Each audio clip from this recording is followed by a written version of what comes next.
hier pour être plus précis. Donc c'est parti. Alors.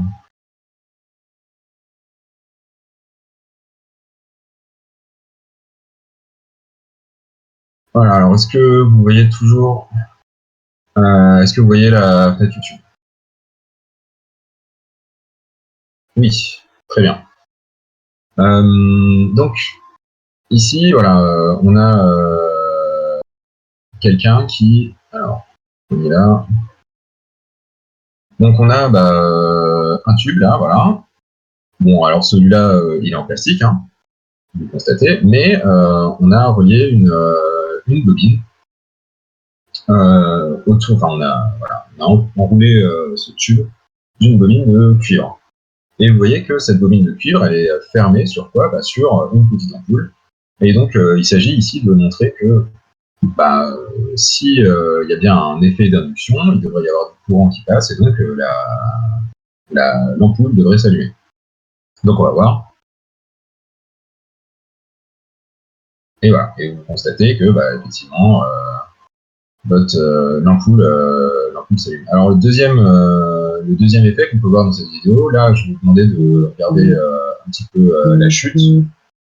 Et en fait, vous allez voir que ce qui va se passer, c'est que c'est ce support-là, il est en cuivre, et donc on va avoir le même effet qu'avec le même effet de freinage par induction que lorsqu'on avait l'aimant qui pendait à un fil et on balançait contre un bloc de cuivre. Donc vous allez voir que c'est pas aussi frappant, parce que bêtement en fait l'aimant arrive avec une vitesse plus grande, mais l'effet est quand même là. Donc on y va. Voilà, vous voyez que ici l'aimant a l'air de freiner, alors légèrement, hein, c'est pas non plus incroyable. Mais voilà. Donc là il le lâche de moins haut et du coup ça marche quand même.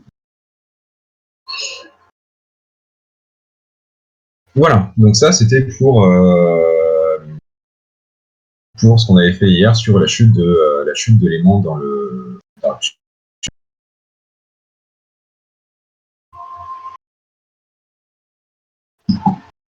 c'est-à-dire cette expérience-là. Donc ce que je vous propose, c'est de continuer un petit peu ce qu'on avait fait. Alors cette fois-ci, donc on va faire en réalité l'exact inverse de ce qu'on avait fait au tout début du chapitre. Donc cette fois-ci, alors on va continuer avec les rails de la place, mais cette fois-ci, on va les faire dans l'autre sens. C'est-à-dire on va faire les rails de la place moteur. Donc il s'agira non plus de mettre en mouvement la tige en cuivre, mais la tige en cuivre là, mais justement d'imposer un courant via l'ajout d'un générateur ici. Et donc on verra si cette fois-ci la tige se déplace ou pas.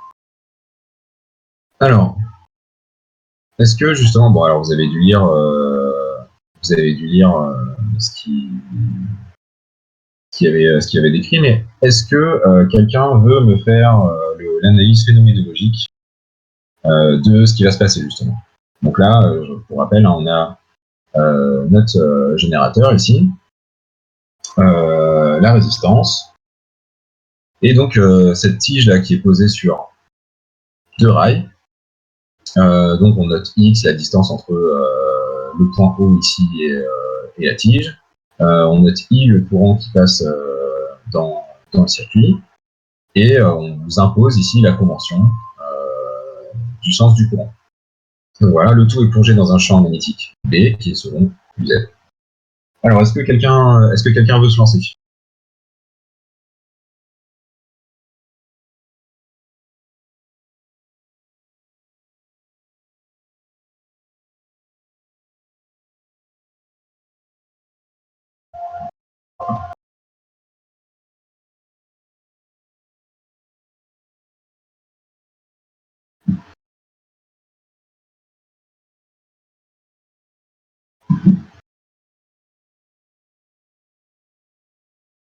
vous pouvez vous manifester et désactiver votre micro sera peut-être plus simple hein, que d'écrire la réponse dans le chat.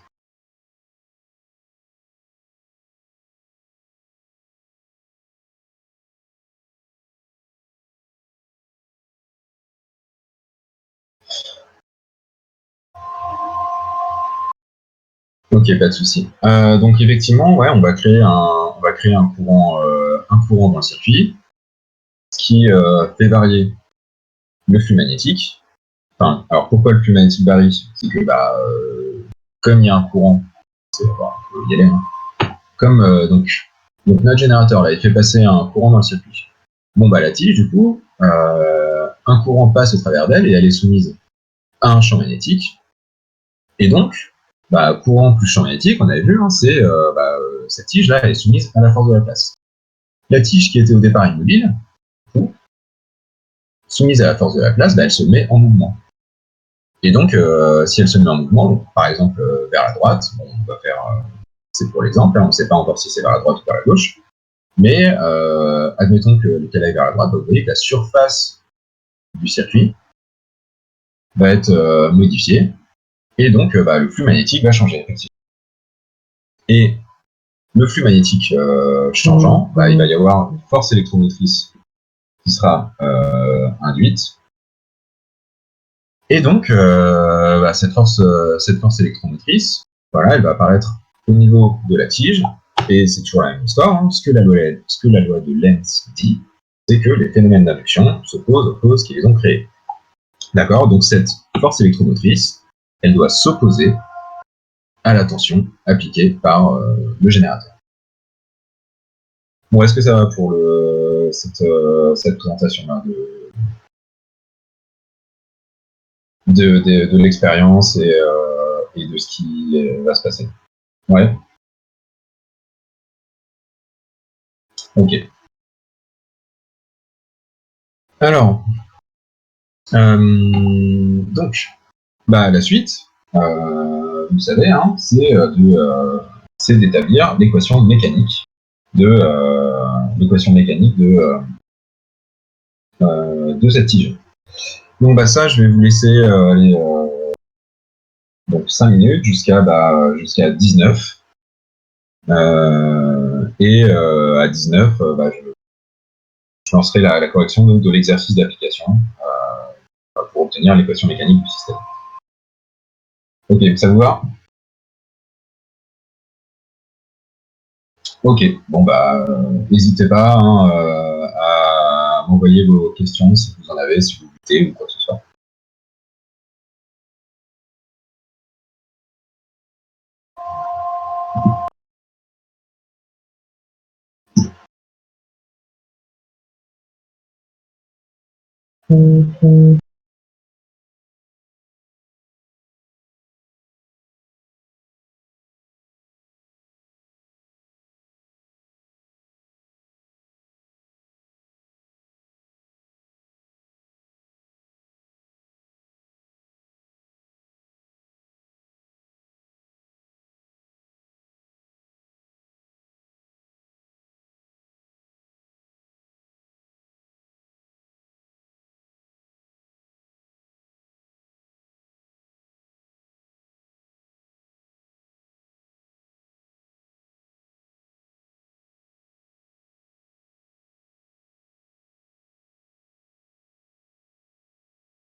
Alors, est-ce que vous y êtes arrivé?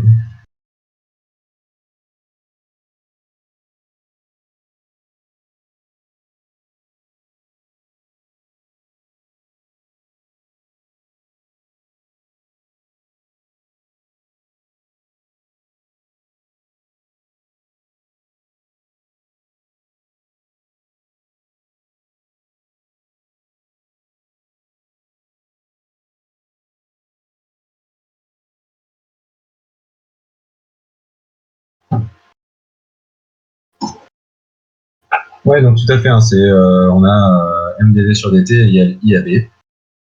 Donc on va voir ça dès à présent. Alors,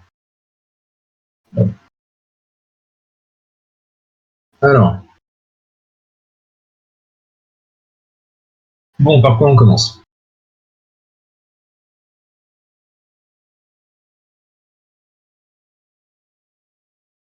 Ouais.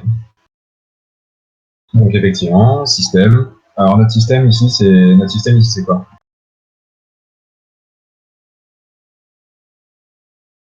Oui, tout à fait. Notre système ici, ça va être la tige. C'est l'élément dont on va étudier le mouvement. Ensuite, bon, bah, le référentiel, ça va être celui des rails. On aurait pu choisir le référentiel terrestre supposé galiléen. Bon, celui des rails, on va supposer galiléen aussi. En fait, en réalité, c'est le même, hein, le référentiel terrestre et celui des rails. Alors, notre bilan de force. Alors, qu'est-ce qu'on a comme force qui agit sur la tige? La réaction, alors du sol, oui, plutôt des rails en fait. Le poids. Et la force de la place, tout à fait. Donc effectivement, ce sont les trois forces qui agissent sur notre système. Donc on a le poids, voilà, moins mg z. La réaction du support, donc en fait la réaction des rails, qui s'oppose au poids, mg z. Et la force de la place. Donc cette force de la place, bah, on va essayer de la calculer. Alors on sait qu'on pourrait passer par la force de la place élémentaire.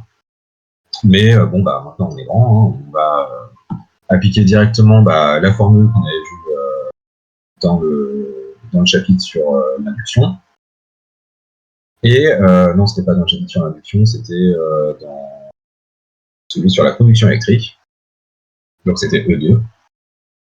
Donc voilà, on a l'intensité. Ici, la longueur de la tige. Alors pour rappel, hein, cette formule, alors bah, tiens d'ailleurs, cette formule elle est valable quand?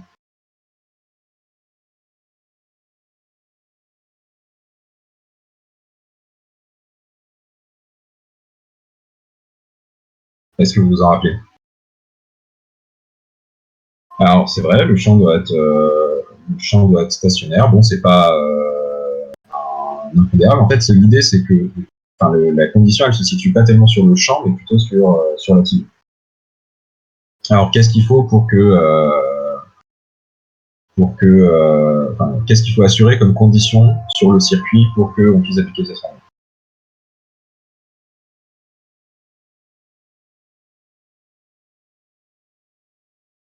Non, alors c'est pas tout à fait que la tige se déplace sur un seul axe. Que la longueur du circuit ne soit pas trop importante. Alors, dans une certaine mesure, c'est vrai. Bon, il faudra c'est une condition qui sera en pratique toujours réalisée. En fait, effectivement, il faut être dans l'approximation des régimes quasi-stationnaires pour que ça marche. Mais cette condition, pour le coup, elle sera tout. Enfin, je veux dire, alors effectivement, elle existe, mais elle sera dans la pratique tout le temps réalisée.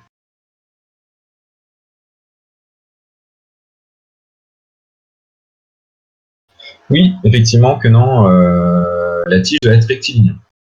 Donc pour rappel, hein,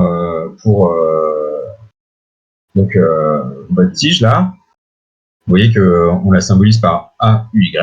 Et donc effectivement, pour que ça marche, il faut que la tige soit rectiligne, c'est-à-dire tout le temps suivant UY.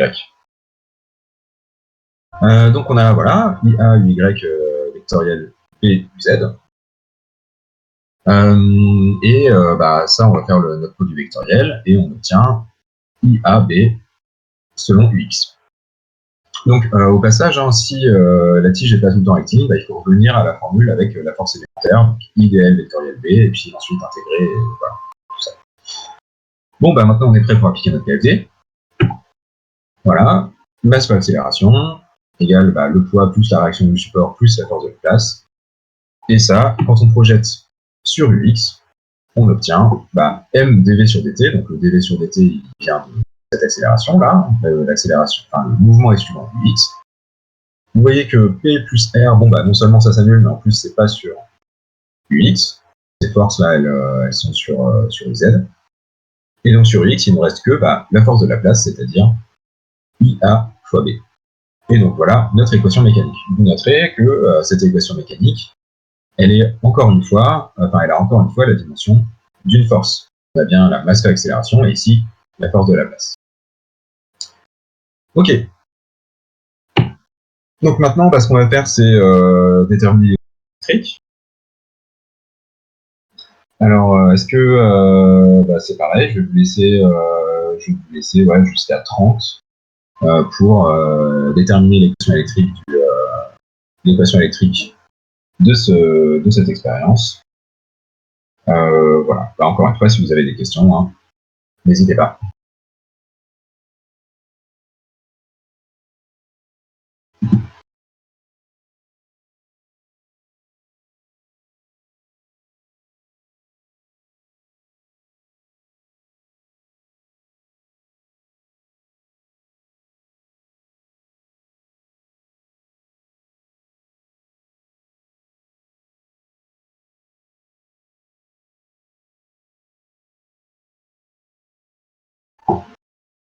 Alors pourquoi on n'a pas un signe moins qui apparaît quand on fait le produit vectoriel Donc ici, ce qu'on fait, c'est bah, UY vectoriel UZ. Et ça, si tu fais, bah, c'est toujours pareil, c'est toujours la règle de la main droite. Si tu fais UY UZ, bah, à ce moment-là, tu vas tomber sur UX. C'est un peu la règle quand on a un trièdre direct. Ok. On a UX vectoriel UY qui fait UZ, UY vectoriel UZ qui fait UX, et UZ vectoriel UX qui fait UY. Est-ce que le générateur supplémentaire ne crée pas une force Non, en fait, ton générateur, la seule chose qu'il... Enfin, alors, quelque part si, mais le générateur, la seule chose qu'il fait, c'est imposer un courant. Et donc, en imposant un courant, du coup, il rend possible l'existence de la force de la place. Mais donc, s'il impose une force, en fait, c'est bien la force de la place. Mais il n'impose rien d'autre à la tige.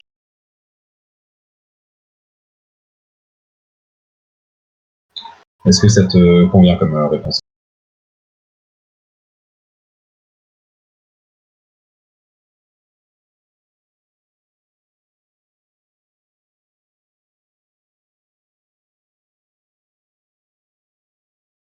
Alors, quand tu vas faire ton schéma électrique, ouais, il va y avoir deux générateurs. Le générateur qu'on a mis vraiment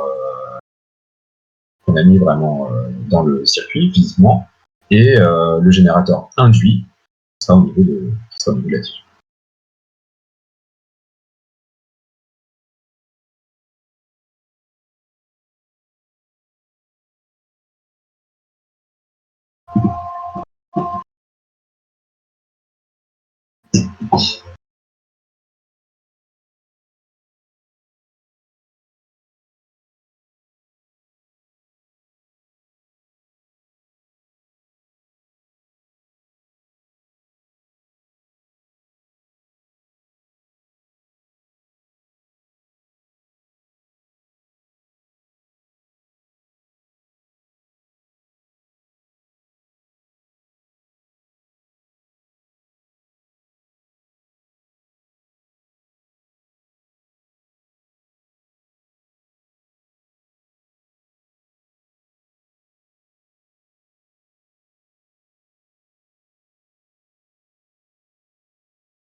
Alors, est-ce que vous y êtes arrivé?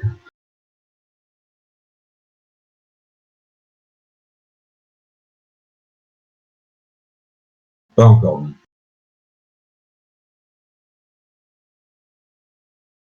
Ok, bon, je vous laisse encore une minute.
Alors, comment est-ce qu'on va faire ici? Donc, quelle va être la démarche qu'on va adopter? Ouais, on va effectuer la loi des mailles, effectivement. Enfin, on va appliquer la loi des mailles. Alors, avant même d'appliquer la loi des mailles, qu'est-ce qu'on va faire? Voilà, on va faire notre schéma électrique équivalent. Du coup, notre schéma électrique équivalent, il va être composé de quoi?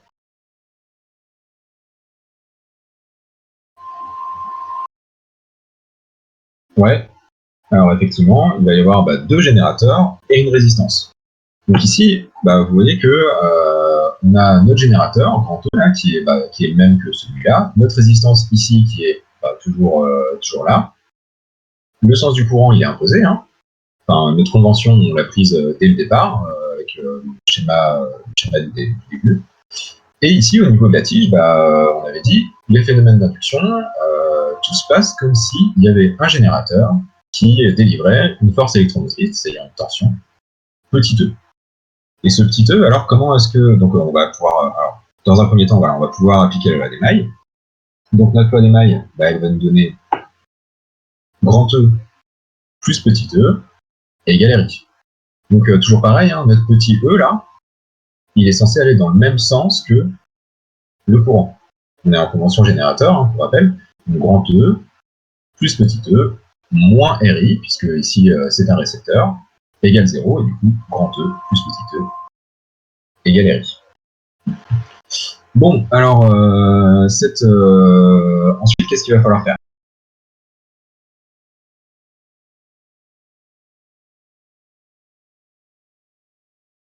Ouais, tout à fait. Ouais. Donc, maintenant, ce qu'on va chercher à faire, c'est calculer justement la valeur de cette force électromotrice, et donc il va falloir appliquer le loi de Faraday. Alors, pour appliquer le loi de Faraday, dans un premier temps, il va falloir calculer le flux.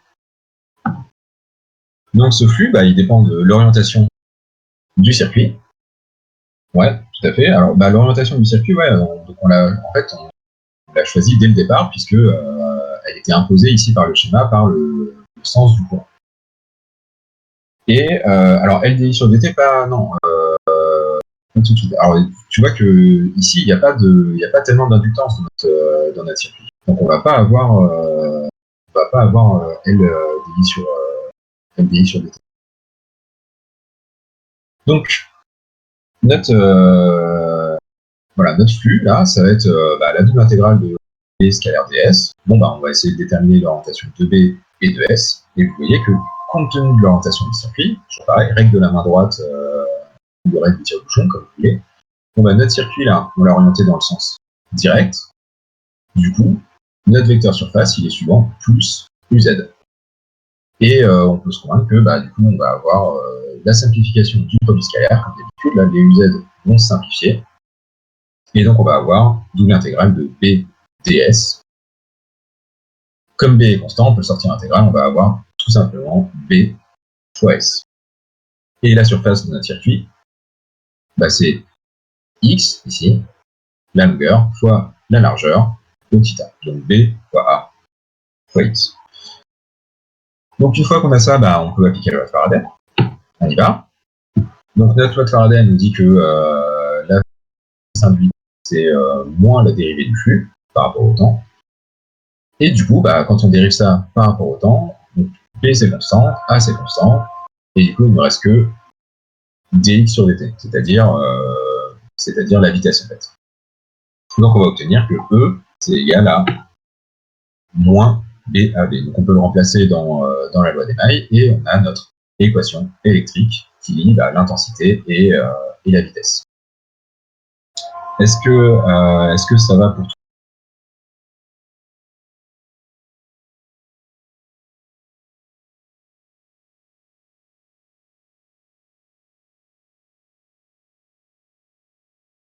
Ouais, est-ce que... Ouais, ok. Bon. Nickel. Donc oui, alors pour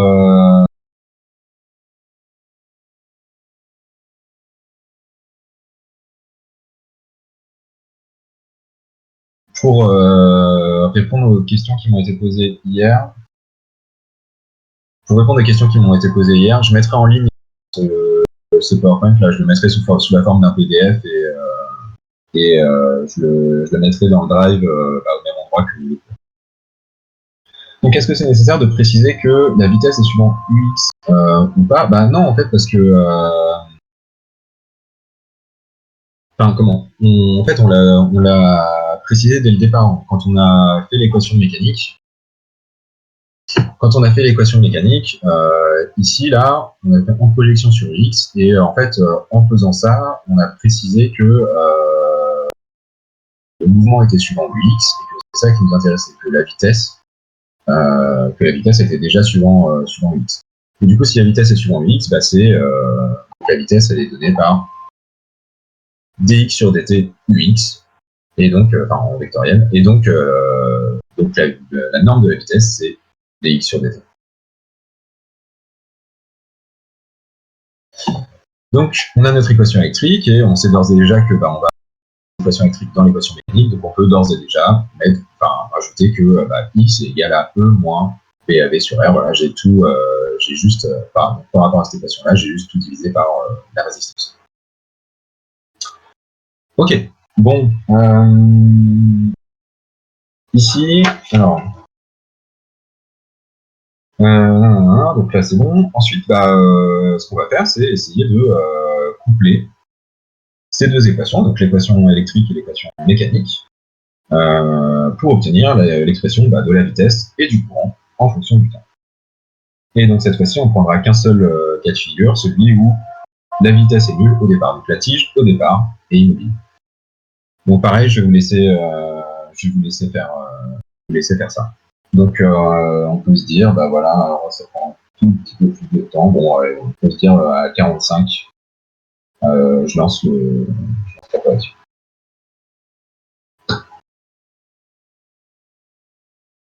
Est-ce que ça vous va? Ok, parfait.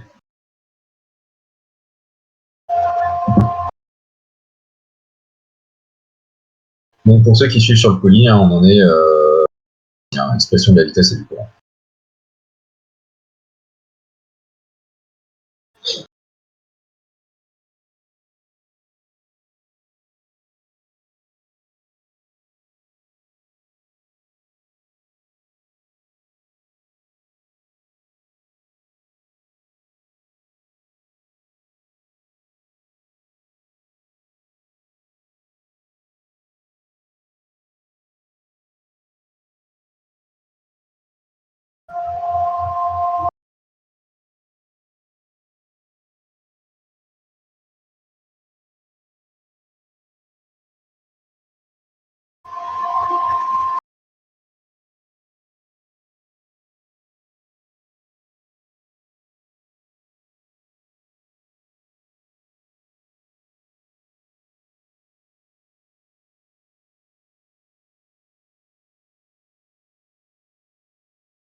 Dans quel cas il ne sera possible d'appliquer le flux propre dans ce type d'exo? Bah, en fait, le flux que tu calcules là, effectivement, c'est un flux extérieur dans le sens où le champ magnétique B, il n'est pas créé par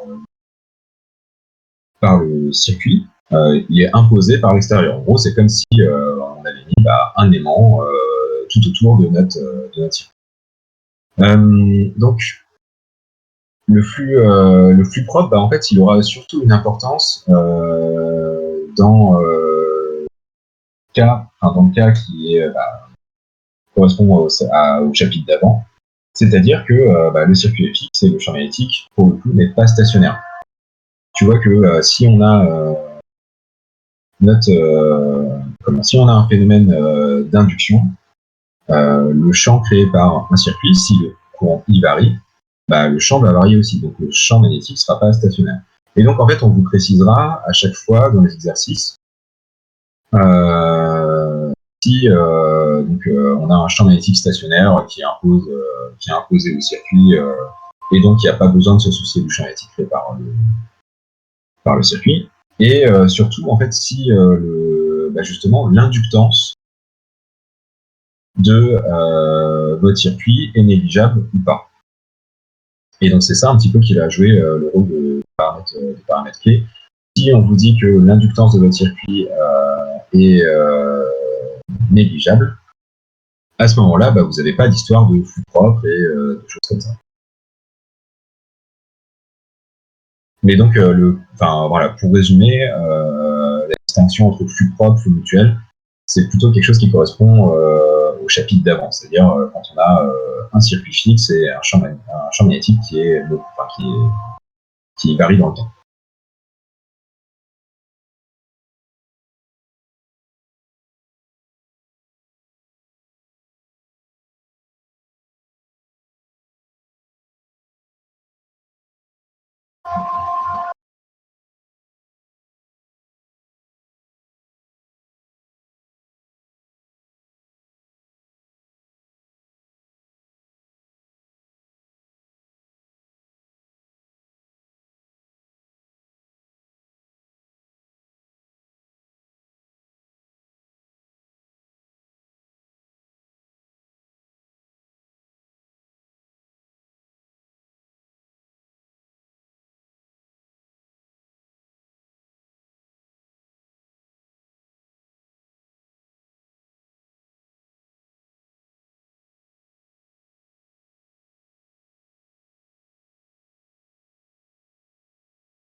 Ok, alors est-ce que vous êtes arrivé au moins à trouver l'équation différentielle sur la vitesse?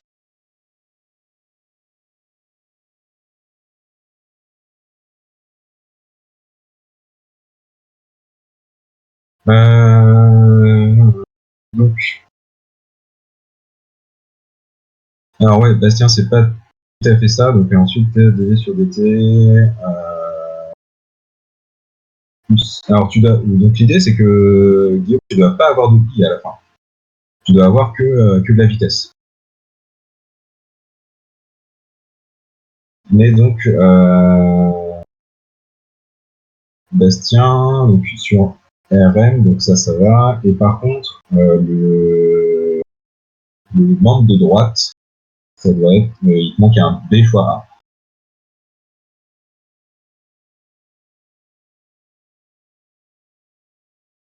Bon, on va voir ça ensemble. Alors.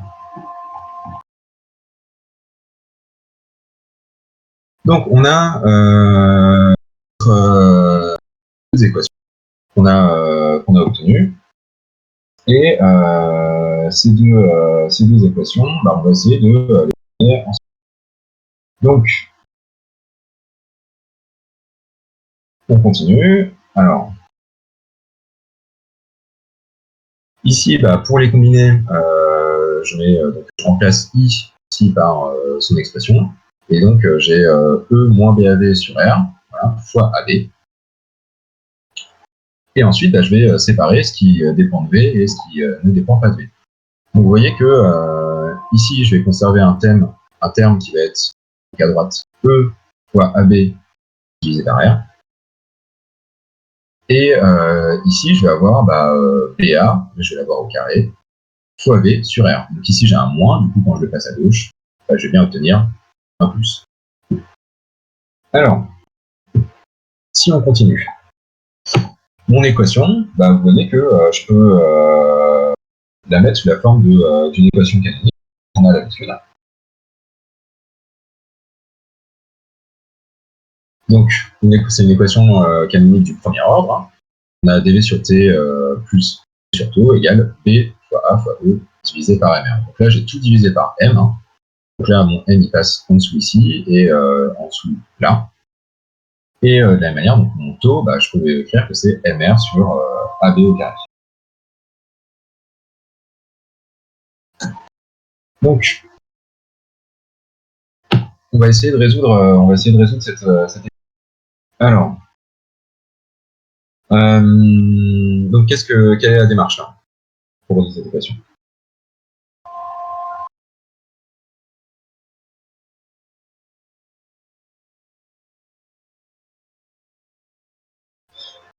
Ouais, tout à fait. Donc ça va être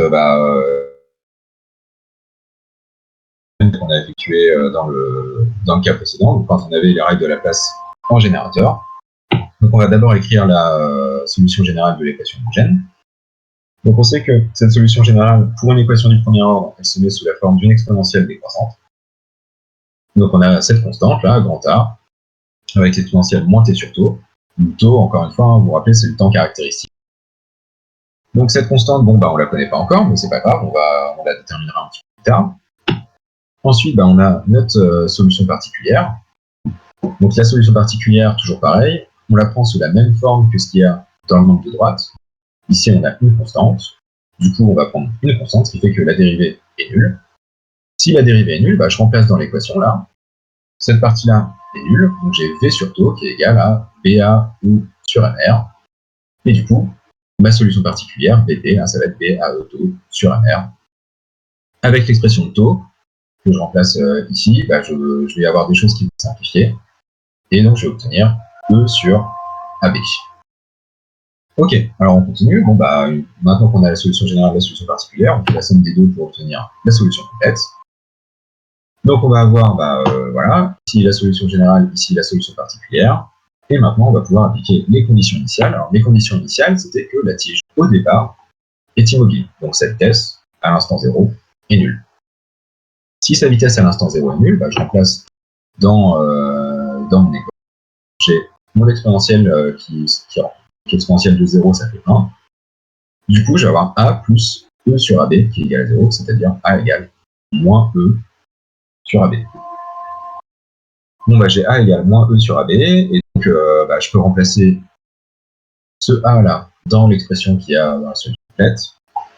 Finalement, la solution à cette équation différentielle, ça va être E divisé par AB, facteur de 1, donc c'est la solution particulière, moins exponentielle, moins t sur tau, donc là c'est la solution générale. Et quand on trace, on va obtenir ce genre de graphe. Donc là, vous voyez que on a bien au départ une vitesse nulle. Et puis, petit à petit, la vitesse atteint, une valeur limite, on peut appeler V infini ou V limite, peu importe. Et cette vitesse limite, elle est égale à E AB, elle est égale à E sur AB bar. Donc quand le temps tend vers l'infini, quand on fait tendre t vers l'infini, cette exponentielle-là devient nul, et donc on n'a plus que E sur AB. Ok, donc on a la vitesse. Bah, maintenant, ce qu'on voudrait obtenir, c'est l'intensité. Cette intensité, bon bah, on a notre équation qui nous lie l'intensité et la vitesse. Donc, bon, on peut essayer d'obtenir par exemple la tension aussi. La tension, on sait que c'est moins BAV. Bon bah, on a juste à multiplier cette vitesse-là par BA et on obtient moins E facteur de 1 moins exponentielle moins T sur. De la même manière, pour l'intensité, voilà, on a l'intensité en fonction de la vitesse, et on sait que, bah, du coup, si on remplace V par son expression, on va obtenir cette expression-là. Donc, voilà, on a ici B fois A fois B. Donc, si je multiplie ça par B fois A, on peut remarquer que le B fois A se multiplie et on obtient juste E facteur de 1 moins exponentielle moins T sur. Donc voilà, c'est le terme que j'ai là. J'ai juste injecté l'expression de V là dans cette équation. Et donc, bah, ça simplifie. Vous voyez qu'ici, je vais avoir grand E moins grand E pour finalement obtenir I de T égale E sur R exponentielle moins T sur T. Donc voilà, finalement, j'ai déterminé tout ce qui se passait pour prix. Donc j'ai la vitesse de la tige là, et on peut constater que cette vitesse elle est positive, donc que ma tige elle va aller vers la droite. Et donc vous voyez que à l'inverse, ma tension elle va être négative. Donc vous voyez que si je reviens à mon circuit électrique là, alors on va revenir un petit peu. Voilà. Si je reviens à mon circuit électrique, bah, vous constatez que si E est négatif, bah, j'ai bien la tension ici, qui est la force électrique induite, qui s'oppose à la tension imposée par mon générateur. Donc on respecte bien la loi de Lenz. On respecte bien ce qu'on avait dit au départ. Ok, alors. Donc.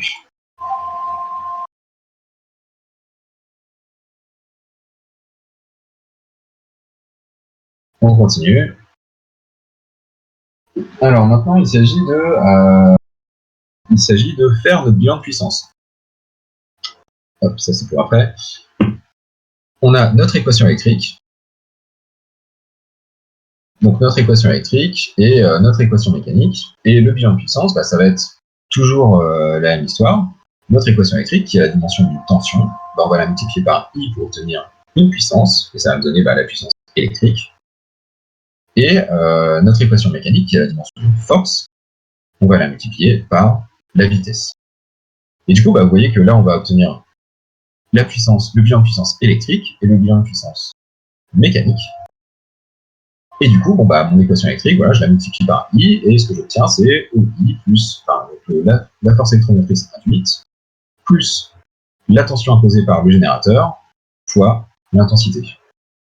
Et ça va être égal à la puissance dissipée par effet Joule, RI carré. Donc ça, voilà, il s'agit vraiment juste de reprendre, je vais les réafficher, alors elles étaient ici, voilà. Donc, vous voyez que j'ai juste multiplié ici par V, et ici V, et ici, alors, pas celle-là du coup, mais celle-là. Voilà, là j'ai juste multiplié par l'intensité. Donc j'obtiens bien le RI carré ici, le E fois I, et le grand E fois I, et le petit E fois I. Ok. Bon, si vous avez des doutes là-dessus, écrivez vraiment à côté l'équation électrique, l'équation mécanique qu'on a obtenue, et vous verrez qu'on a vraiment fait ça juste multiplié par I en haut et multiplié par V en bas. Alors, bah, on continue. Donc là, j'avais ma force électromotrice induite, j'ai remplacé par son expression et j'obtiens cette équation-là. De la même manière, donc ça, la même astuce que d'habitude, hein, on a V fois dV sur dt, et on sait que ça, c'est la dérivée de 1/2 de mv carré. Donc si vous n'en êtes pas convaincu, pareil, faites-le dans l'autre sens, dérivez ce truc-là, et vous verrez qu'on retombe bien sur mdv sur dt. Et donc de l'autre côté, j'obtiens IAB fois V. Et alors, là, en fait, on a encore une fois la démonstration de, l'apparition, on va dire, de ce qu'on avait appelé la conversion de puissance électromécanique. Donc vous voyez que là, j'ai la puissance liée à la force de Laplace, et ici, j'ai la puissance liée à un générateur induit. Et on avait vu que l'un plus l'autre, c'est nul. Donc là, on a les deux termes en rouge là, qui, dans l'équation qui s'annulent. Et on peut faire notre puissance, c'est-à-dire relier les deux équations, puisqu'on a deux quantités qui sont égales. Et ce qu'on obtient, c'est que EI, c'est égal à la dérivée de l'énergie cinétique plus la puissance dissipée par épée joule. Et donc on a bien que la puissance qu'on injecte dans le système, là, c'est la puissance qu'on injecte via le générateur. Donc voilà, on a branché un générateur, c'est le secteur en fait. C'est l'énergie qu'on injecte dans le circuit, elle provient du secteur. Et du coup, cette énergie, où est-ce qu'elle va? Elle sert à déplacer la tige et à échauffer puis via de l'effet Joule. Ok, donc c'est un peu ce qui est raconté ici. Et donc vous remarquez, oui aussi, quelque chose sur lequel j'ai pas insisté, c'est que en régime permanent, vous voyez qu'en régime permanent, l'intensité est nulle. C'est ce qu'on avait dit quand on a trouvé l'expression de l'intensité. Alors je reviens sur l'expression d'intensité. Voilà, donc vous voyez que quand t tend vers l'infini là, ce courant il est égal à 0. Le phénomène, donc en régime permanent, le phénomène d'induction disparaît. Et du coup, cette intensité est nulle, ce qui fait que la puissance dissipée par l'effet Joule dans le circuit, elle est nulle aussi. Je reviens sur le poly. Donc en régime permanent, c'est-à-dire quand t tend vers l'infini, cette puissance-là est nulle. Vous voyez que si on est en régime permanent, il n'y a rien qui dépend du temps. Donc cette dérivée-là est nulle. Ici, l'intensité va être nulle également. Et donc, en régime permanent, toutes les puissances sont nulles. Du coup, de la même manière qu'on peut faire un bilan de puissance, on peut faire un bilan énergétique. Donc c'est ce qu'il y a ensuite. Alors c'est ce que je vais vous détailler dès à présent. Donc on a, voilà, ici notre bilan énergétique. Donc on a en gros trois énergies à prendre en compte. On l'a vu, hein, c'est l'énergie cinétique, l'énergie dissipée par épée Joule et l'énergie qu'on injecte dans le circuit via le générateur. On va commencer par celle-là. Donc cette énergie, on a vu que elle était donnée par, la puissance était donnée par grand E fois I, donc E c'est la tension imposée par le générateur, fois l'intensité, et donc ça c'est une puissance. Du coup, pour obtenir l'énergie, il faut qu'on intègre par rapport au temps. Donc on intègre entre quoi et quoi?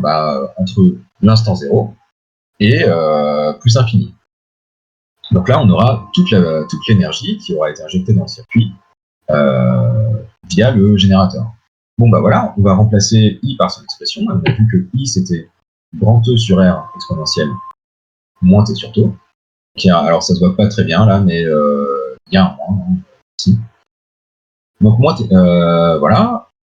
Vous voyez qu'on a des constantes ici, donc on a E carré sur R qu'on va pouvoir sortir de l'intégrale, c'est ce qu'on va faire. E carré sur R ça sort de l'intégrale. Et on obtient l'intégrale de exponentielle moins T sur tau dt. Bon, et alors la primitive d'exponentielle moins T sur tau.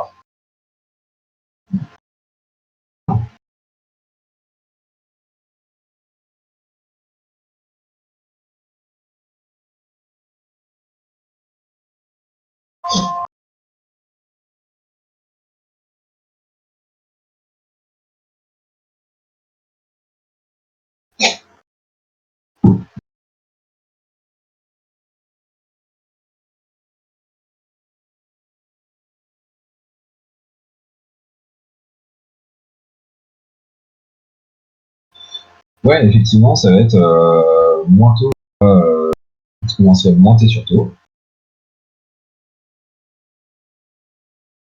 Donc, bah, on va faire exactement ça. Voilà, moins taux fois exponentielle t sur taux. Donc on a notre primitive entre 0 et plus infini. Et du coup, bah, une exponentielle, donc une exponentielle décroissante, quand le temps tend vers l'infini, bah, ça va nous faire 0. Du coup, on va obtenir E carré sur R fois taux. Et on peut remplacer taux par son expression pour obtenir l'énergie du générateur. Donc l'énergie qu'on va dépenser vraiment, ça va être M au carré sur VA au carré. Bon, alors on peut s'intéresser à l'énergie cinétique qui va être transmise à ce barreau de Coulomb. Donc, cette énergie cinétique, bah, là encore, je prends l'expression de la puissance, donc d sur dt 1 demi de mv carré, et je vais l'intégrer sur dt. Donc, cette énergie cinétique, bah, vous voyez que je peux simplifier par dt ici, et j'obtiens juste d de 1 demi de mv carré, et donc ça, bah, on aurait pu s'en apercevoir dès le départ, en réalité. Ce que je regarde, c'est la variation d'énergie cinétique de la tige, c'est-à-dire 1 demi de mv carré, quand t tend vers l'infini, moins ce qu'il y avait au départ. Et donc en fait, ça c'est tout simplement 1 demi de mv carré, mais la valeur donc la valeur finale pour la vitesse de la tige.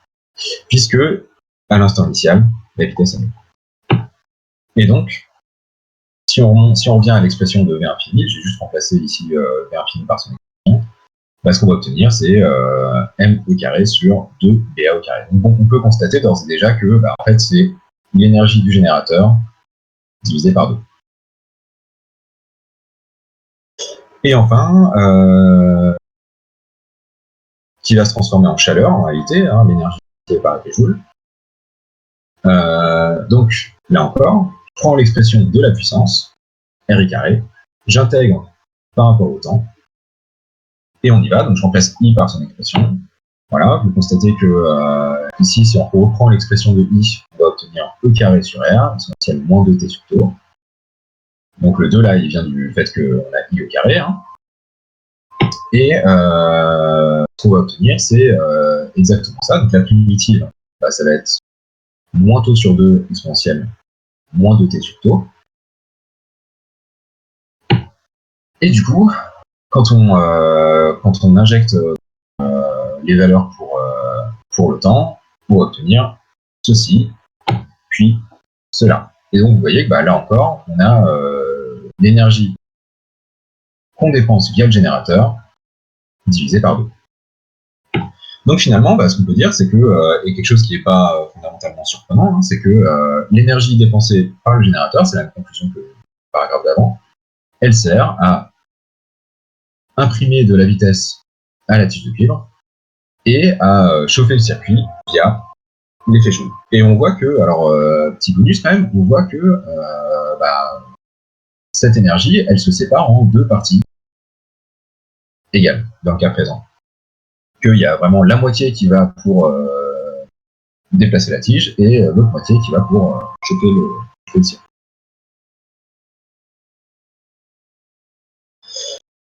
Bon, alors j'ai conscience que les... Alors non, il y a des cas où c'est pas tout à fait égal.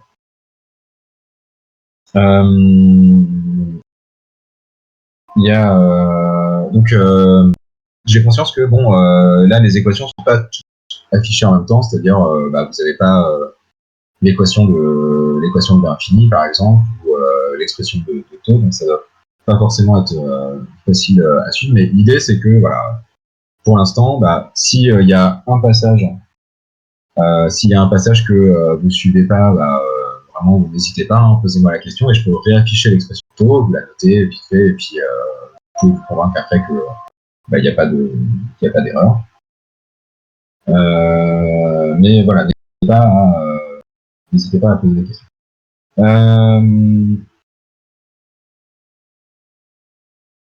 Ah bah non, ça vaut 0. Donc exponentielle moins 2t sur taux, en fini, ça vaut 0. Et du coup, je remplace ça par... donc, ce que je vais obtenir, c'est ici 0 moins taux sur 2 fois 1. Donc ça, pour plus infini, tu le remplaces par 0, et pour 0, tu le remplaces par 1. Bon, on peut le faire, hein, si vous voulez. Alors ici, voilà. Donc ce qu'on va obtenir, c'est... Donc vous voyez que ici, je peux sortir le moins taux sur 2. Et du coup, ce que je vais obtenir,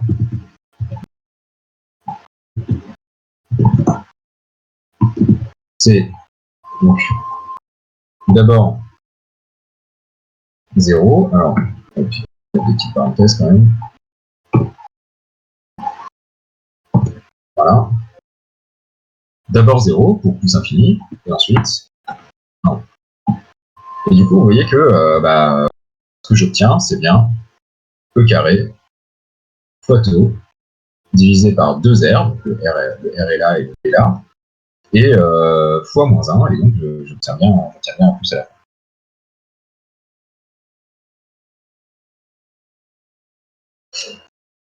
Ok, alors...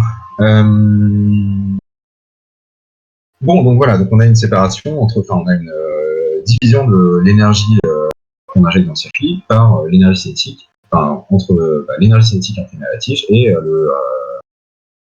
l'énergie dissipée par la flèche bleue. Mais ça, en fait, on peut le voir. Bon, alors on peut faire l'expérience. D'abord, donc, alors si vous avez bien suivi, en principe, donc je reviens ici, voilà. Si vous avez bien suivi, en principe, vous constatez que on a notre vitesse ici qui démarre de 0. Et quand on allume le courant, cette vitesse, elle augmente, et donc la tige s'en va vers la droite. Donc on peut essayer de tester ça, hein. La physique c'est une science expérimentale, donc on va faire l'expérience, ou plutôt la regarder, puisque on va la faire en physique. Donc, alors voilà l'expérience. Du coup, vous avez un générateur ici.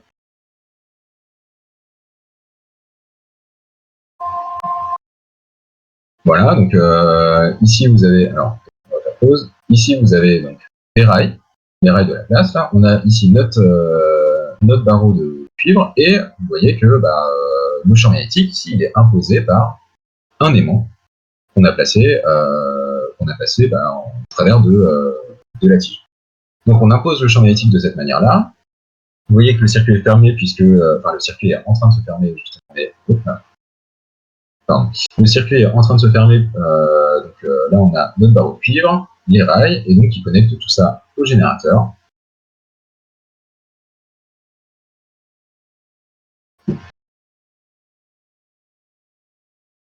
Voilà, donc là voilà, il ferme le circuit. Bon, il place le barreau de cuivre, petit fort raccord.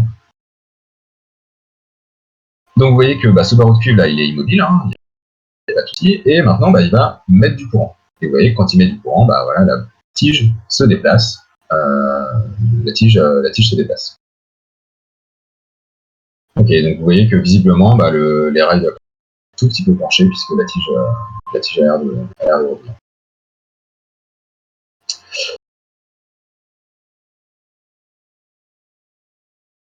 Donc voilà, quand on fait l'expérience, ça fonctionne.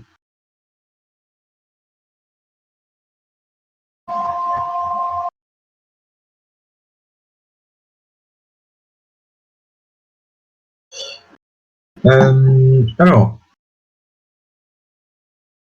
donc ça c'était pour les rails de la place générateur. Donc c'est vraiment important de prendre ces deux exemples, enfin les deux versions en fait, générateur et moteur, puisqu'en fait, je vous ai dit, hein, c'est un peu l'exercice type de ce chapitre, et même du phénomène d'induction en général.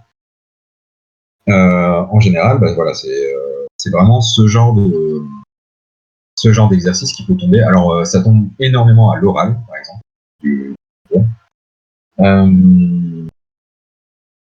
Mais voilà, c'est vraiment l'exercice type de ce chapitre.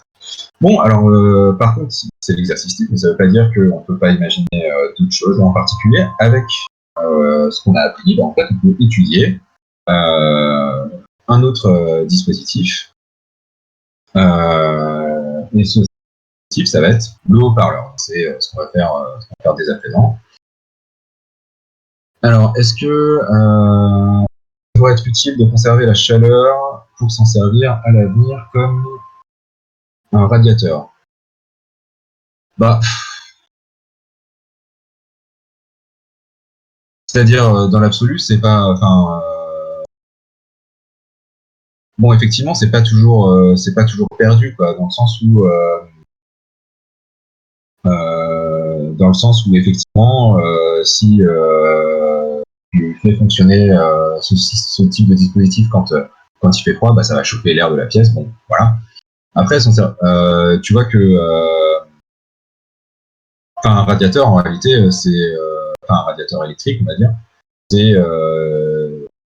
c'est exactement ça sans la partie mobile. C'est-à-dire que c'est vraiment, bah, on fait passer du courant dans une grosse résistance, et puis bah, ça chauffe, et donc voilà, ça crée de la chaleur. C'est ce qu'il y a par exemple sur les terrasses de café.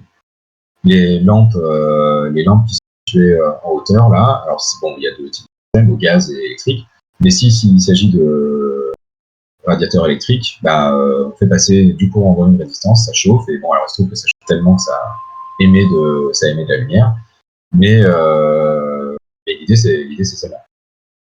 Je sais pas si ça répond à ta question, Quentin. Ok. Bon, alors du coup, on peut étudier voilà, notre haut-parleur. Alors, on va essayer de regarder un petit peu comment fonctionne un haut-parleur. Bon, alors je vous annonce que alors il y avait un exercice dans le sujet que je vous ai donné, ou plutôt dans l'annale dans laquelle j'ai tiré le sujet. Donc c'était l'annale de l'an dernier, hein, qui proposait de regarder l'impédance d'un haut-parleur. Donc c'est en gros à peu près ce qu'on va faire, sauf que disons que dans l'annale c'était un petit peu la version simple, et vous connaissez, il n'y a pas de raison qu'on fasse la version simple, hein. Nous on va faire plutôt la version un peu plus compliquée, puisque en fait, alors c'est pas gratuit quand même. L'idée c'est que avec la version que je vais vous présenter, c'est les conclusions qu'on peut apporter sont riches sur le fonctionnement du haut-parleur.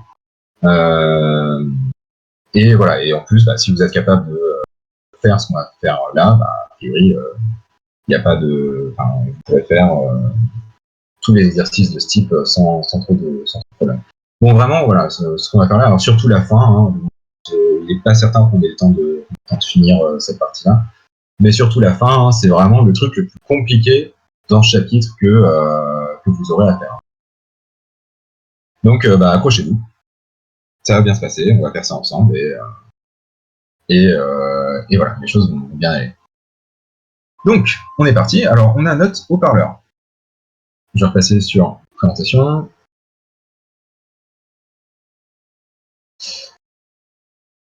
Voilà, on a notre haut-parleur. Alors, comment c'est fait? Donc, vous avez ici un aimant, c'est la partie assurée là. Et donc, cet aimant, voilà, il est détaillé un petit peu plus ici. On a un pôle nord au centre et un pôle sud à l'extérieur. Si bien que là, on est dans le cas, vous voyez qu'on se retrouve un petit peu dans le cas des rails de Laplace, alors avec une configuration un peu différente, mais l'idée est la même. Vous imposez un champ extérieur, donc ça c'est juste dessus, hein, champ à droite. Vous imposez un champ extérieur, un champ magnétique extérieur, à une bobine qui se trouve ici dans l'entrefer de l'aimant, c'est-à-dire entre le pôle nord et le pôle sud. Donc ce champ, vous voyez que si le pôle nord est au centre et le pôle sud à l'extérieur, ce champ du pôle nord vers le pôle sud, hein, ça ne change pas. Et du coup, il est dirigé vers l'extérieur. Donc je vous le disais, dans l'entrefer de cet aimant, c'est-à-dire dans la partie non assurée ici, ou là par exemple, vous avez une bobine. Donc vu de dessus, hein, votre bobine, elle est enroulée de cette manière-là. Donc là, vous voyez que on ne vous laisse pas le choix de l'orientation du circuit. Ici, votre bobine, elle va suivant plus Uθ. Ici, on va choisir des coordonnées cylindriques. Hein. Elle va suivant plus Uθ. Et votre bobine, elle est libre de se déplacer de gauche à droite, ici, sur le schéma du milieu. Elle est libre de se déplacer dans l'entrefer de l'aimant. Et vous voyez que cette bobine, on la relie à une membrane. Et donc, quand la bobine va se déplacer, la membrane va se déplacer aussi, et va pousser ou aspirer l'air qu'il y a juste contre la membrane.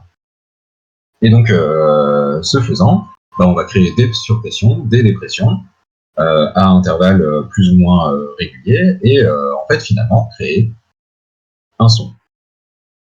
Donc vraiment, voilà, notre haut-parleur, c'est rien d'autre qu'un système qui fonctionne à l'induction.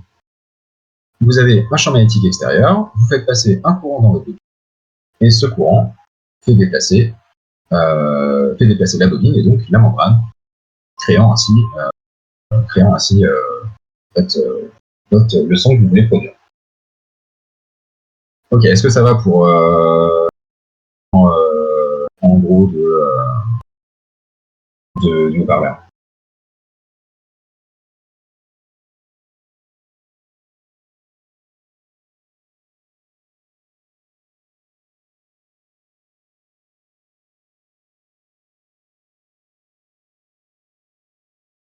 Alors, c'est une bonne question. Donc, deux petites. Alors, je ne sais pas exactement dans le détail, on va dire, ce que sont les sliders, dans le sens où je ne sais pas exactement comment c'est fait, mais l'idée c'est que ce soit un petit ressort ou un petit bout de tissu élastique, on va dire. L'idée c'est celle-là, c'est que vous avez ici alors quelque chose qui maintient de façon élastique votre bobine et donc le centre de votre membrane ici en suspension dans l'entrefer de l'aimant. L'idée c'est vraiment ça. La fonction des spiders, c'est en gros que votre bobine soit pas en contact avec votre aimant. Auquel cas, s'il y avait contact, vous auriez du frottement entre la bobine et l'aimant, et donc on serait plus libre de se déplacer de gauche à droite, et donc de créer du son. Enfin, en gros, votre son serait dégueulasse. C'est ça que ça veut dire. De la même manière, vous avez aussi des suspensions pour que votre membrane soit tendue et accrochée à la structure à gauche.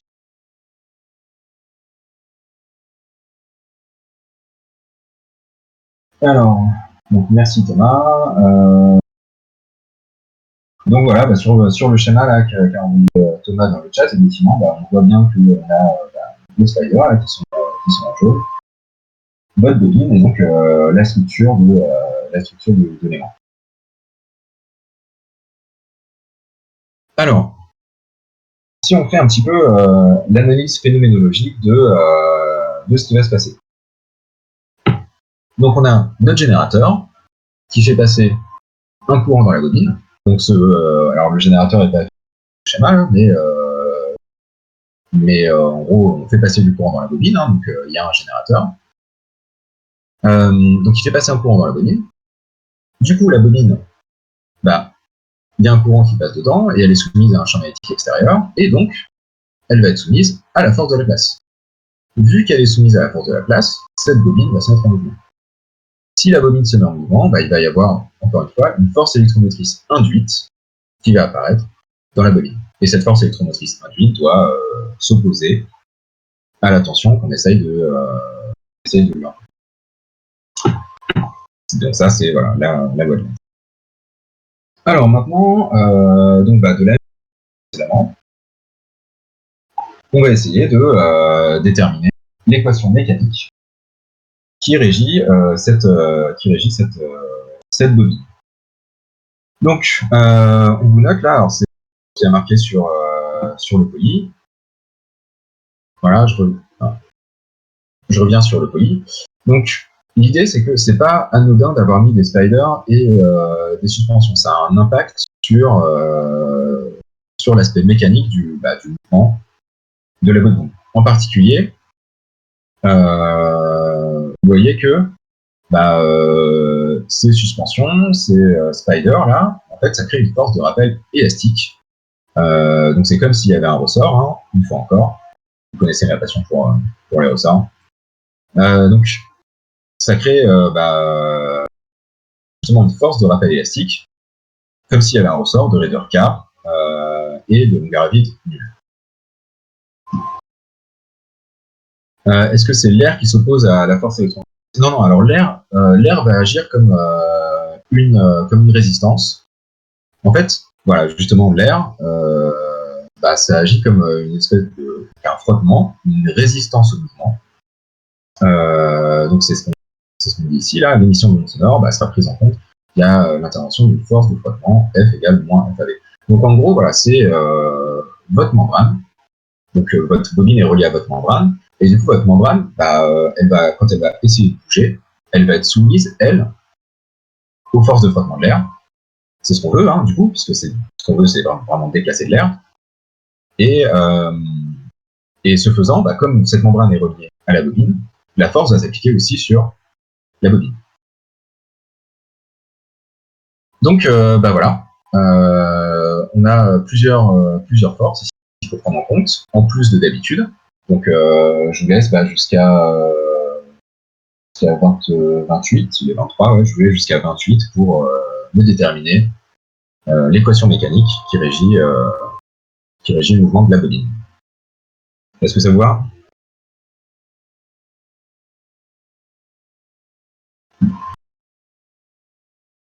Ok, ça marche. Bon, toujours pareil, hein, n'hésitez pas si vous avez des questions.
Alors, est-ce que vous êtes arrivé à déterminer l'équation mécanique?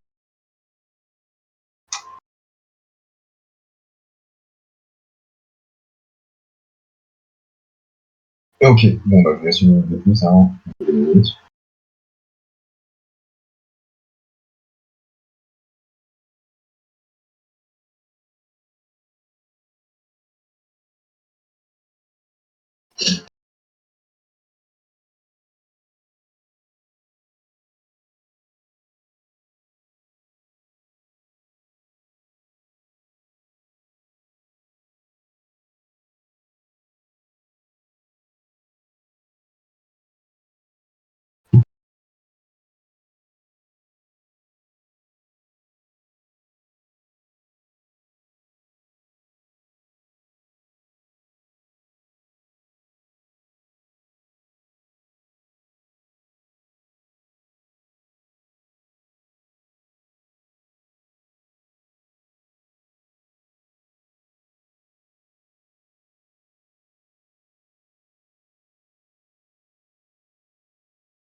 Alors ici,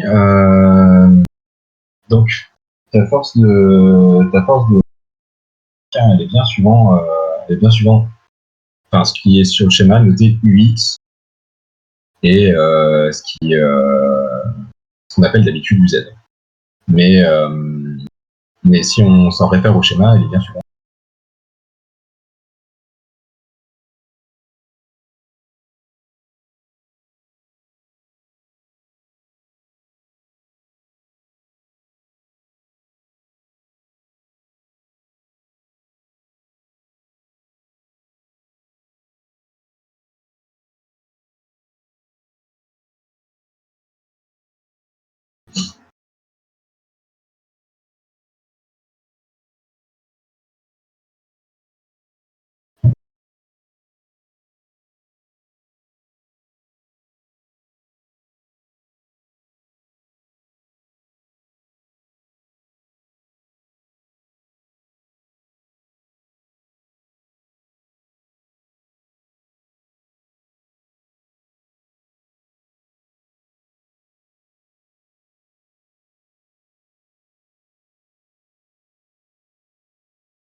Ok, on va passer à la correction. Alors,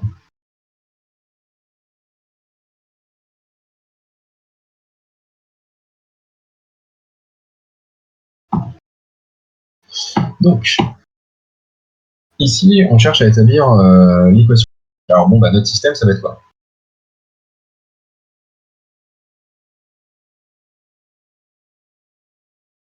Ouais, effectivement, ouais, ça va être la bobine. Ok. Alors, le référentiel, ça va être lequel?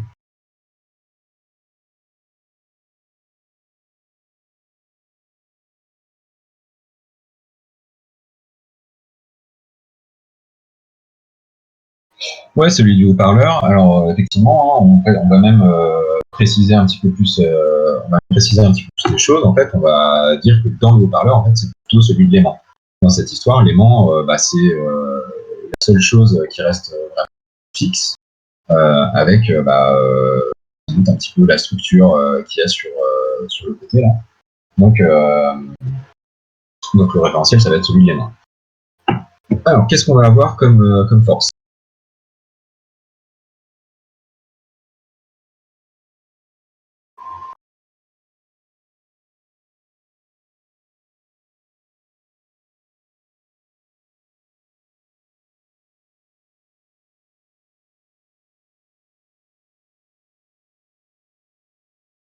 Donc effectivement, les frottements, le poids, la force de physique.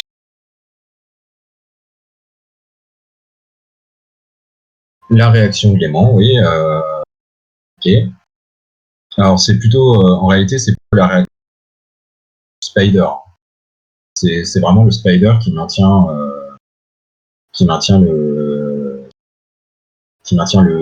la bobine dans son axe. Mais effectivement, la réaction du support de manière un peu plus générique et la force de la place, ouais, tout à fait. Donc voilà, on va avoir toutes ces forces. Hein. Donc on a dit qu'il y avait le poids, moins mg u z, la masse est pas celle de la bobine. La réaction du support, donc dû principalement au spider, qui est l'opposé du poids. Hein. Encore une fois, le mouvement il est vraiment que suivant ux ici. Il n'est pas suivant l'axe vertical qu'on pourrait avoir ici. Ensuite, on va avoir notre frottement fluide, lié à l'émission sonore. Hein. Donc en gros, c'est ce que je disais, c'est votre membrane qui bouge et du coup qui est en bougeant freinée un petit peu par l'air. Comme cette membrane est reliée à la bobine, tout se passe comme si la bobine était freinée par l'air aussi. Il n'y a pas de force électromotrice. Alors attention, la force électromotrice, comme son nom ne l'indique pas, il s'agit d'une tension. Hein. Donc elle ne doit pas apparaître dans le bilan de... La force électromotrice, elle interviendra quand on fera l'équation électrique. Donc on a notre fluide, ensuite on a notre force électrique, qui va être moins kx ux. Et on a enfin la force de la place qu'on va pouvoir calculer. Alors, vous voyez que ici, c'est ce que je vous disais, on n'a pas un système qui est rectiligne, et donc on va être obligé de revenir à la force élémentaire. Donc on va être obligé d'intégrer cette force élémentaire. Force élémentaire, donc c'est I dl vectoriel B. dl ici, vous voyez qu'il est suivant Uθ. Donc là, je prends mon circuit et il tourne autour de mon axe UX. Donc on est bien Uθ ici. Et mon champ B, il est suivant UR. Donc on prend les coordonnées cylindriques ici. Hein. Et du coup, si je fais Uθ vectoriel UR, ce que j'obtiens, c'est moins UX, alors ce qu'on appelle d'habitude UZ en réalité. Donc le I, le B, tout ça c'est constant, ou plutôt ça ne dépend pas de l'endroit où je regarde dans la bobine, ça dépend du temps, mais ça ne dépend pas de L, ça ne dépend pas de l'endroit où je regarde dans la bobine, l'intensité c'est la même partout dans la bobine. Et ici, le moins je vais pouvoir sortir, le X il reste là, et je vais avoir juste l'intégrale de dl qui va me faire L, la longueur de la bobine. La bobine c'est 2pi fois N, le nombre de spires, fois A, le rayon d'aspire. Donc effectivement, Mathieu, la force de rappel. Alors il n'y a pas de... L'idée c'est que ça se passe comme si L0 était nul, ou plutôt comme si on avait pris l'origine à L0. Donc la position de la bobine était... la position X de la bobine était repérée par rapport à l'endroit où elle est... Et du coup, L moins L0, c'est égal, alors on peut le noter, hein. Voilà, tout se passe comme si on avait...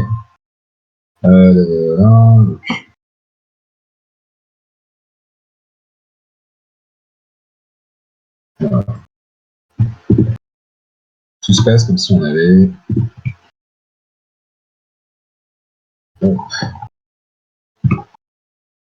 Moins K, donc L moins 0,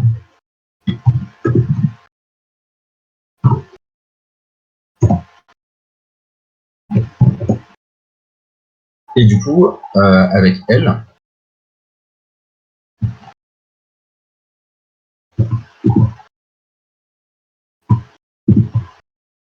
qui est égal à x plus L0.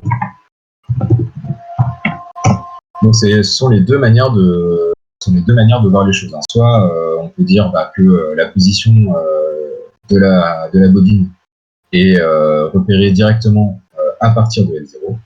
Soit on peut dire que, c'est une autre manière de voir les choses, que L0 est nul.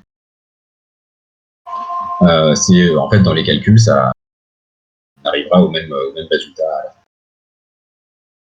Donc voilà, donc on a notre bilan de force. On a toutes nos forces, qui sont représentées. On a les expressions de chacune de ces forces. Et du coup, on est prêt pour faire notre PFD. Bon, notre PFD, c'est toujours la même chose, hein. Masse fois accélération égale somme des forces extérieures. Donc vous avez le poids, la réaction du support, la force de la place, la force de frottement qui est en fait liée à l'émission de ondes sonores, et la force de rappel élastique qui est liée à la présence des spiders et des solutions et un peu de la membrane aussi. Donc, on projette tout ça sur UX, et vous voyez que P plus R, c'est toujours la même chose. P plus R, en plus de s'annuler, elles ne sont pas sur UX, du coup, on n'en tient pas compte. Donc, le mouvement est suivant UX, donc on a bien l'accélération là qui est se transforme en dv sur dt. Ensuite, on a donc notre force de la place ici, moins LBI, notre force de rappel élastique, moins kx, et notre force de frottement, moins alpha, fois la vitesse. Donc on a notre équation mécanique. Bon, ensuite, on continue sur la même méthode, hein. On va essayer d'obtenir l'équation électrique. Et cette équation électrique, écoutez, ce qu'on peut faire, c'est que... Ah oui, non, d'accord. Bon, celle-là, alors on va la faire ensemble, directement. Donc, ici, justement, voilà, on en revient à la question de Mathieu tout à l'heure. C'est-à-dire qu'on a cette fois-ci non plus juste un cadre rigide et métallique, on a une bobine. Et du coup, comme on a une bobine, on va avoir une inductance L. C'est ce qui est noté dans la présentation du dispositif. À côté du schéma du haut-parleur sur le poly, on vous dit que votre bobine là, elle a une inductance propre L et une résistance grand R. Du coup, il va falloir le prendre en compte. Alors, qu'est-ce qu'on va retrouver dans le schéma électrique?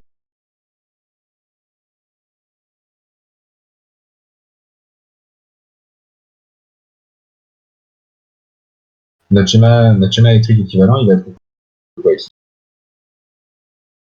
Ouais, une bobine, ouais, ou une inductance, ouais. Ok. Un générateur, ok. Alors, lequel de générateur?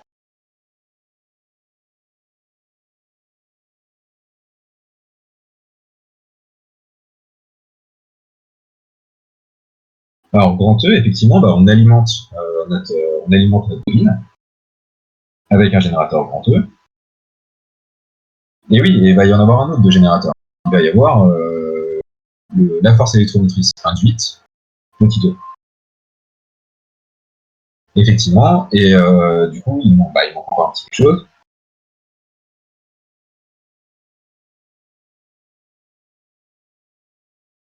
Ouais, c'est ça. Il manque aussi la résistance.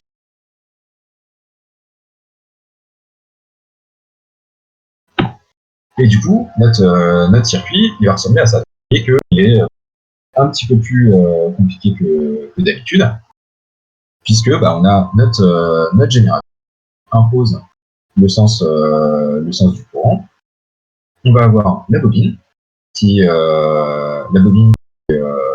représentée par une inductance L, le générateur induit, force électromotrice E, qui est comme d'habitude, un générateur dans le même sens que l'intensité, et il faut prendre en compte aussi effectivement la résistance de la bobine. Bon, alors du coup, si on applique notre loi d'émail, donc on fait le tour, hein, on a grand E ici, moins LDI sur DT plus E moins RI. Et tout ça, c'est égal à 0. Et donc, si je passe le moins RI de l'autre côté et le moins LDI sur DT de l'autre côté, bah, j'ai grand E plus petit e égale RI plus LDI sur DT. Est-ce que ça va pour la loi des mailles? Ou est-ce que vous voulez que je détaille un petit peu plus?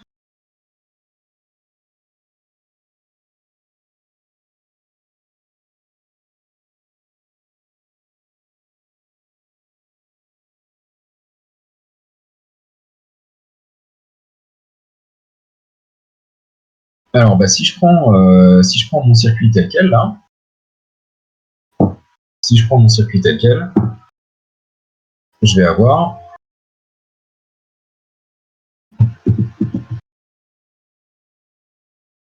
mon grand E moins LDI sur DT plus E moins RI. Et ça, bah, en fait, tout ça égale 0.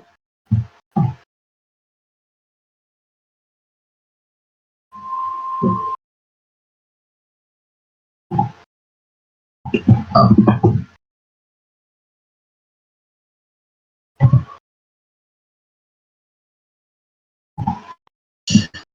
Donc, et ça, en fait, bah, peu importe la convention que j'ai choisie pour la convention que j'ai choisie. C'est-à-dire, ici, mon courant, je l'ai choisi dans ce sens-là. Donc là, c'est vu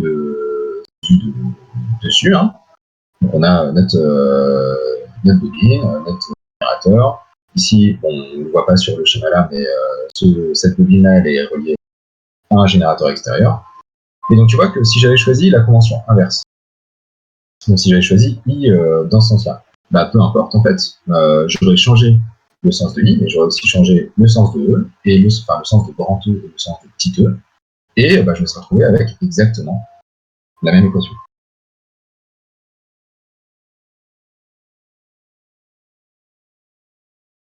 Donc l'idée c'est que tout ce qui a une flèche ici, là, grand E, petit I et petit E, si je change ma convention de départ, bah, ça change de sens. Et ce qui fait que bah, je me retrouve avec à la fin la même. Donc là, bah, si on continue nos investigations pour trouver l'équation électrique, ce qu'on va essayer de faire, c'est appliquer la loi de Faraday. Sauf que bah, là, on va se heurter à un petit souci, et je vous avais dit, bah, il y a des fois où la loi de Faraday, telle qu'on l'a écrite, elle n'est pas valide. On verra que donc dans le chapitre d'après, il y a cette loi de Faraday, elle découle d'une forme un peu plus générale, qui est l'équation de Maxwell-Faraday, qu'on a déjà vu dans le cas stationnaire, mais qu'on verra dans le cas non stationnaire. Et alors, autant l'équation de Maxwell-Faraday va tout le temps, autant la loi de Faraday telle qu'on l'a écrite comporte certaines exceptions. Et donc là, en fait, on est face à juste une exception. Cette loi de Faraday, dans ce cas-là, elle est invalide. Alors, comment est-ce qu'on aurait pu voir qu'il va y avoir des soucis? Je vous avais dit, bah, si vous pouvez essayer d'appliquer la loi de Faraday, et bah, vous verrez s'il y a un souci ou pas. Bah, vous voyez que là, notre champ, il est radial. C'est-à-dire qu'il est souvent plus UR. Or, notre vecteur surface, vous voyez que là, vu de dessus, donc on tourne dans le sens direct, notre vecteur surface, il va être suivant UX. Si bien que notre flux, donc double intégrale de B scalaire ds, notre flux, il va être nul tout le temps. Quel que soit le mouvement de la bobine, quel que soit le mouvement de la bobine, quel que soit l'instant qu'on considère, notre flux, il va être nul tout le temps. Et donc, ça vous renseigne sur le fait que, bah, manifestement, on va avoir des soucis pour faire des calculs, et donc bah, il va peut-être pas falloir utiliser la loi de Faraday, mais qu'il va falloir utiliser autre chose, et on avait dit que cette autre chose, c'est la conversion de puissance électromécanique. Et la conversion de puissance électromécanique, on avait dit, bah, c'est la puissance induite, c'est-à-dire la puissance de la FEM induite, petite e, plus la puissance liée à la force de la place, c'est nul. Donc en gros, il y a conversion entre une puissance électrique et une puissance mécanique. Alors elle peut se faire dans un sens ou dans l'autre. Et du coup, bah, on va remplacer cette expression. les expressions de ces deux puissances là. Donc la puissance de la force électromotrice induite, on sait que c'est électrique, ça va être E fois I. Et la puissance de la force de Laplace, on sait que la puissance de la force, c'est la force fois la vitesse. Donc on sait qu'on a EI plus force de Laplace fois V qui est égale à 0. Or, la force de Laplace, on a déjà calculé son... On avait dit que c'était moins IBL UX. Et donc, on va se retrouver avec cette expression-là, là, EI moins IBL fois V, qui est égal à 0. Du coup, on simplifie par E et on passe ce terme-là de l'autre côté, et on obtient E égale B fois M fois V. Et du coup, on a presque notre équation électrique, puisque vous voyez qu'il y a juste maintenant à injecter l'expression de E, là, dans la loi des mailles. Donc, alors celle-là plutôt. La loi des mailles, et on obtiendra notre équation électrique comme ceci.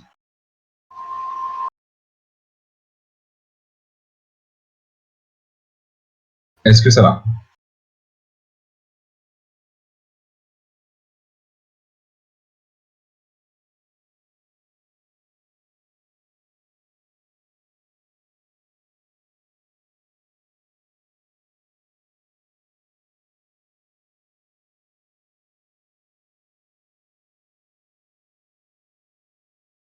Ok.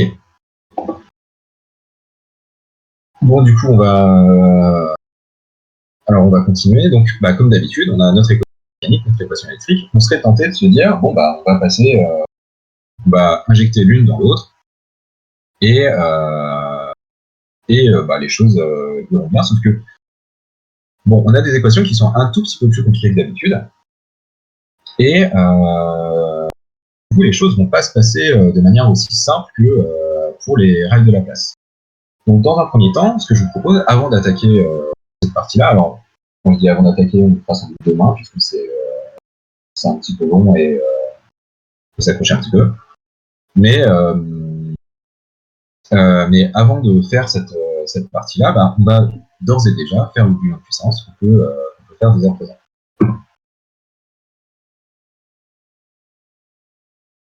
Alors, je repasse sur le poly.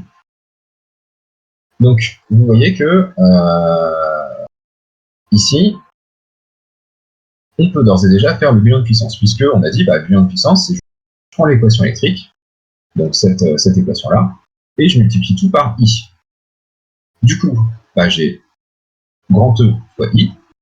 Ensuite, E, on a dit que c'était L fois B fois V, donc j'ai L, B, V fois I. Donc là, ça c'est mon E, hein. Ça et ça, c'est pareil. Bon, RI fois I, ça me fait RI carré. Et ensuite, j'ai L DI sur DT fois I. Et là, c'est toujours la même astuce. Je sais que si j'ai I fois DI sur DT, je peux injecter le I, je peux faire rentrer le I dans la dérivée et obtenir D sur DT de 1,5 de LI carré. Donc, ça c'était pour l'équation électrique, et l'équation mécanique, c'est à peu de choses près la même chose, puisque je vais me retrouver avec mdv sur dt fois v. Alors, l'équation mécanique, elle était ici, alors je vais la faire apparaître voilà, ici.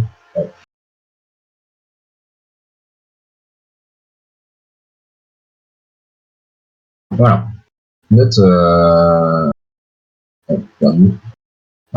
Notre équation mécanique, elle est ici. Donc vous voyez que on va juste la multiplier par la vitesse. Donc j'ai mdv sur dt fois v, ce qui est donc même astuce que plus haut là. On fait rentrer le v dans la dérivée, on va dire 1,5 de mv carré dans la dérivée. Ensuite, vous voyez que je vais avoir lbi fois v, c'est exactement ce que j'ai là.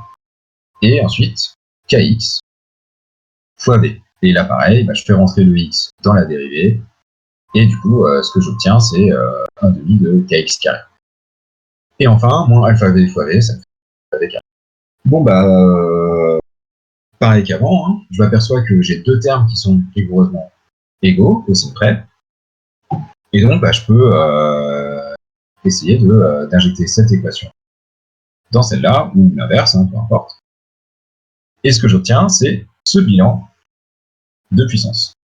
Et donc vous vous rendez compte que là, on a déjà des conversions de puissance qui sont un petit peu plus complexes que d'habitude, ou en tout cas, il y a plus d'échanges énergétiques, que l'énergie se transforme en variété de formes qui est un peu plus diverse.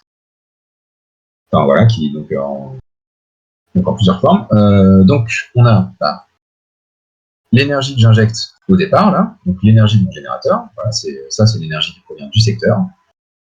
Elle sert à faire quoi? Vous voyez que elle sert à mettre en mouvement la membrane, et du coup, via cette force de frottement là, à émettre l'onde sonore. Ouais. Donc, elle est stockée sous forme d'énergie potentielle élastique, à cause des spiders et des suspensions. Elle est stockée sous forme d'énergie magnétique. Donc, dans la bobine, hein, il y a l'apparition d'un champ magnétique induit, et c'est ce qu'on voit là. Et enfin, comme on a du courant qui circule dans notre bobine, qui a une certaine résistance, il y a aussi un certain échauffement par effet Joule. Donc là, on a quelque chose, on a un bilan de puissance qui est, on va dire, un petit peu plus compliqué que d'habitude. Bon, et alors ce qu'on fera la prochaine fois, c'est que on essaiera justement de ces équations, donc équations électriques et équations mécaniques, on essaiera de les mettre ensemble. Et ce qu'on verra, c'est que, alors on peut d'ores et déjà le voir un petit peu, là, on va faire un petit teasing pour ce qu'on va faire par la suite. Donc vous voyez que ici, alors on a donc notre équation électrique, notre équation, et vous voyez que si je vais injecter l'une dans l'autre, en fait je vais avoir l'apparition de dérivées premières, de secondes, et du coup je vais avoir une équation différentielle qui s'apparentera un petit peu aux équations qu'on avait vues pour l'oscillateur harmonique forcé.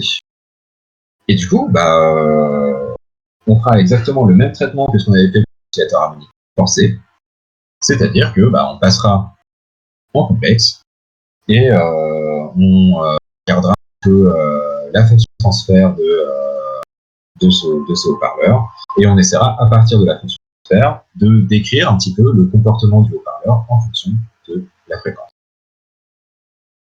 Donc voilà le programme un petit peu. Est-ce que vous avez des questions?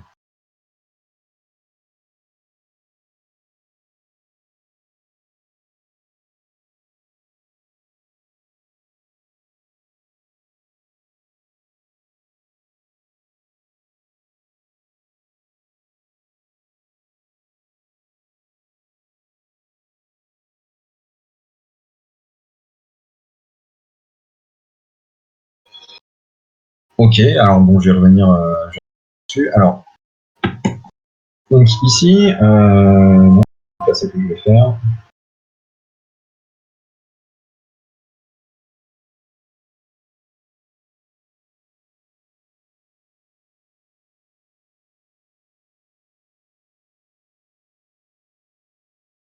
Alors,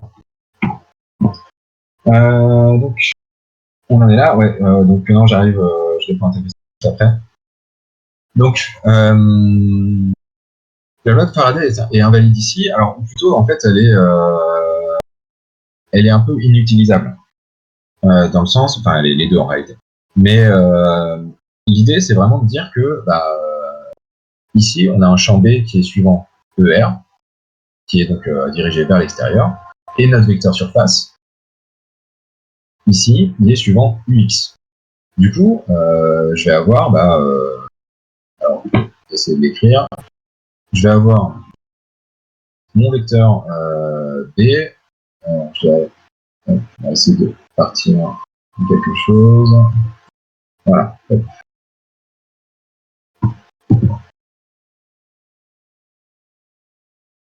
Donc, ici, ce que je vais avoir, c'est que on a notre vecteur B, là, qui est suivant UR, et notre vecteur S, qui est suivant UX.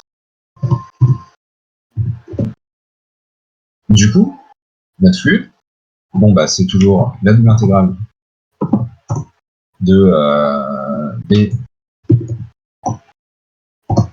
scalaire ds, de B scalaire ds. Or, bah, B et ds, ils sont perpendiculaires. Donc ça, c'est tout en nul. Du coup, bah, la loi de Faraday va pas être hyper utile, dans le sens où, comme le flux est tout le temps nul, il va pas varier, on va pas pouvoir obtenir une expression de la force électromotrice induite. Et donc ça, c'est une indication forte que ici, on va pas pouvoir utiliser la loi de Faraday, que du coup, il va falloir se reporter sur l'alternative, c'est-à-dire la conversion de puissance électromécanique.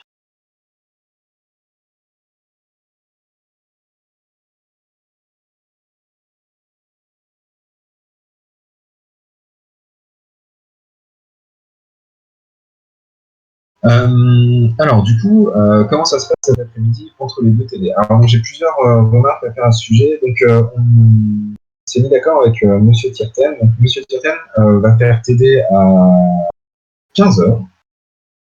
Je sais pas exactement combien de temps ça dure pas, donc il fera TD au génie civil. Du coup, moi je vais faire TD avant, je vais TD à 13h30. Ça durera probablement juste 1 heure. Puisque en fait, on va passer en revue un petit peu les corrections de quelques-uns des exercices du TD. Donc je mettrai en ligne correction cet après-midi. Et mais je les afficherai comme là, je toujours.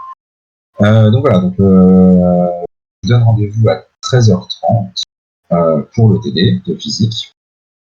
Pour ce qui est du coup, alors de vendredi aussi, puisque vous vous rendez bien compte que vendredi il y a le même genre de problème.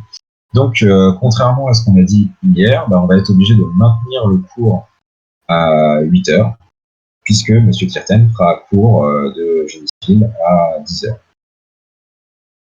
Donc on va être obligé de maintenir le cours à 8h, donc on maintiendra ces deux créneaux, c'est-à-dire mardi, mercredi 10h et vendredi 8h.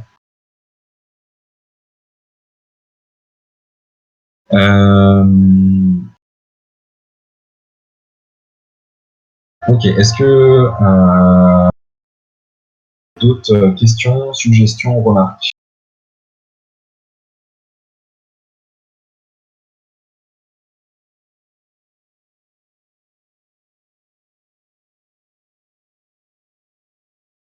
Il y a une force de la place dès lors que en fait, tu as un conducteur qui est soumis, dans lequel il y a du courant et qui est soumis à un champ magnétique. Là, c'est ce qu'on a. Hein. On a bien une bobine, c'est-à-dire un conducteur, qui est soumis à un champ magnétique et dans lequel il passe un courant. C'est les deux conditions pour qu'il y ait une force de la place. Donc le conducteur, en l'occurrence, c'est pas une tige, c'est une bobine, mais la force, la force est là quand même. Puisque il y a un conducteur dans lequel passe du courant et qui est soumis à un champ magnétique.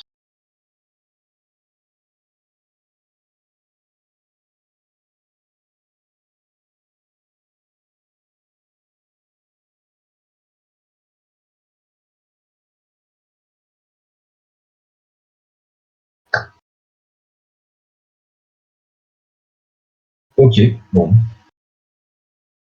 Et vendredi après-midi, alors il faut que je vois ça avec Monsieur Contreau, puisque j'imagine qu'il va prendre contact avec vous pour faire un petit peu la même chose, c'est-à-dire streamer sur Discord. ou en tout cas s'il l'a pas fait, il va le faire. Donc il faut que je vois ça avec Monsieur Contreau. Une fois que j'aurai vu ça, je vais vous enverrai un mail, pas un mail, un Discord.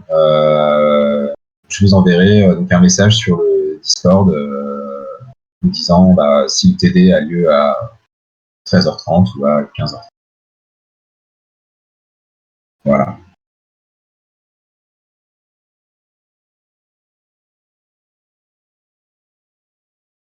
Bon, messieurs, je vous souhaite bon appétit et je vous dis du coup à 13h30.